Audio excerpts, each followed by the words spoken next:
Tensions in West Asia are, well, they're at a boiling point. And the question isn't really if a conflict is going to escalate anymore, but how. We're about to break down the military moves and the strategic thinking that have brought the US and Iran right to the very edge of an all-out war. But before we look at what might happen, let's get a handle on what's happening right now. And right now, this is a conflict fought from a distance. A really dangerous tit-for-tat with missiles and drones. The US and its allies strike, and Iran strikes back. But what if that's all about to change? Is this whole missile war just the opening act for something way, way bigger? There were some pretty strong signs that the Pentagon is seriously thinking about a ground invasion. So let's actually look at the evidence. Okay, so it all starts with a major military buildup in the region. The way troops and hardware are moving around really paints a picture of a force getting ready for some kind of action. Let's dig into the numbers.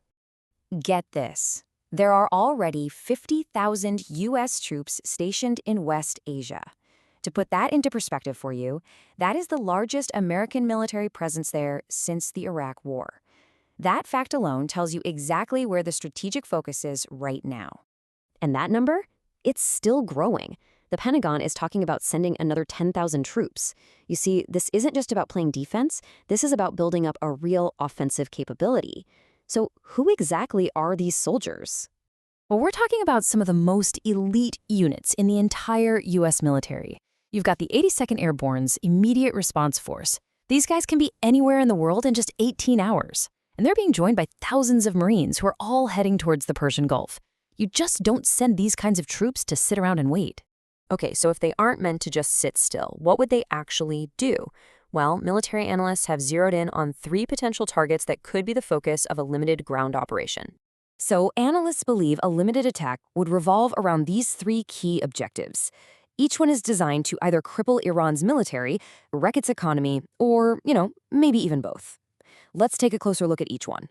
First up is Qeshm Island, right in the super strategic Strait of Hormuz. This is where Iran is thought to keep a lot of its arsenal. We're talking anti-ship missiles, drones, and mines. Taking this island would, as one analyst put it, defang Iran's power to threaten global oil shipments passing through the strait. Now, the second target would be what you might call an economic gut punch. Karg Island is the main hub for nearly 90% of Iran's crude oil exports. If you capture that, you suddenly have immense leverage. But it wouldn't be a walk in the park. The island is reportedly fortified with tons of mines. That third option, seizing Iran's nuclear material, well, that's seen as highly unlikely. It's a tall ask, as they say. It would mean finding over 400 kilograms of material that's probably scattered across a bunch of secret locations.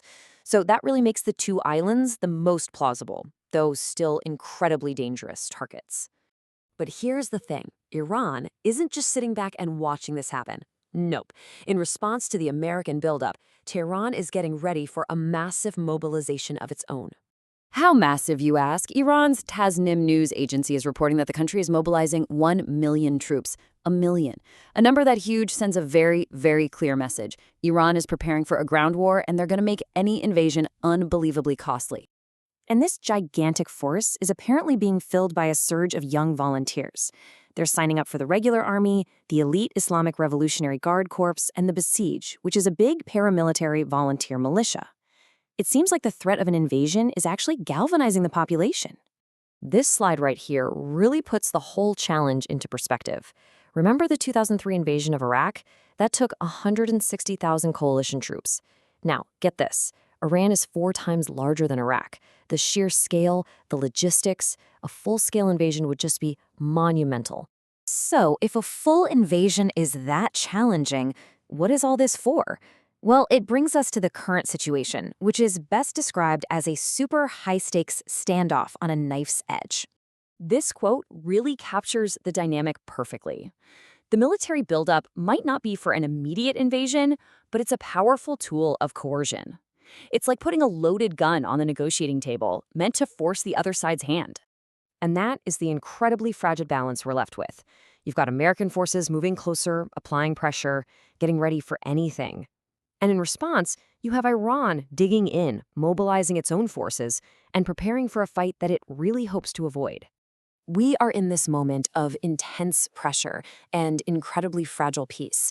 Both sides are maneuvering, trying to get an advantage, but one miscalculation, one little mistake, could ignite a conflict far, far larger than anything we're seeing now. And that leaves us with one final question. In a standoff this tense, what happens if someone blinks?